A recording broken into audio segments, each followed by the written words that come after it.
பட்டப்பகலில் சாலையோரம் இளம்பெண் ஒருவரின் சடலத்தை மூட்டை கட்டி வீசி சென்ற இருவரால் பஞ்சாப் மாநிலத்தில் பரபரப்பு ஏற்பட்டிருக்கு. திடீரென 2 பேர் மூட்டையை தூக்கி வந்த நிலையில அவர்களின் மூட்டையில் என்ன உள்ளது என கேட்டபோது அழுகிய மாம்பழங்கள் இருப்பதாக கூறிவிட்டு அங்கிருந்த மூட்டையை வீசிவிட்டு தப்பியும் சென்றிருக்காங்க. பஞ்சாப் மாநிலம் லூதியானாவை அடுத்த ஆர்சி சவுக் பகுதியில் பைக்கில் வந்த 2 பேர் மூட்டை ஒன்றை சாலையோரம் வீசி சென்றிருக்காங்க. அப்போது அவர்களை வழிமறித்த பொதுமக்கள் மூட்டையில் என்ன உள்ளது என கேட்டபோது அழுகிய மாம்பழங்கள் இருப்பதாக கூறிவிட்டு பைக்கை அங்கேயே அவசரத்தில் போட்டுவிட்டு அங்கிருந்து தப்பியும் சென்றிருக்காங்க. தொடர்ந்து பொதுமக்கள் மூட்டையை பிரித்து பார்த்தபோது அதில் பெண்ணின் சடலம் இருப்பதை கண்டு பெரும் அதிர்ச்சி அடைந்திருக்காங்க. இதையடுத்து போலீசாருக்கு தகவல் தெரிவிச்சிருக்காங்க. சம்பவ இடத்திற்கு விரைந்து வந்த போலீசார் பெண்ணின் சடலத்தை கைப்பற்றி பிரேத பரிசோதனைக்காக அரசு மருத்துவமனைக்கு அனுப்பி வச்சிருக்காங்க.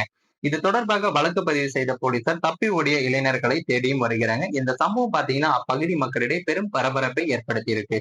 மேலும் இது போன்ற வீடியோக்களை உடனுக்குடன் காண மறக்காம நமது சேனலை சப்ஸ்கிரைப் பண்ணுங்க. வீடியோ பிடிச்சிருந்தா மற்றவங்களுக்கும் ஷேர் பண்ணுங்க.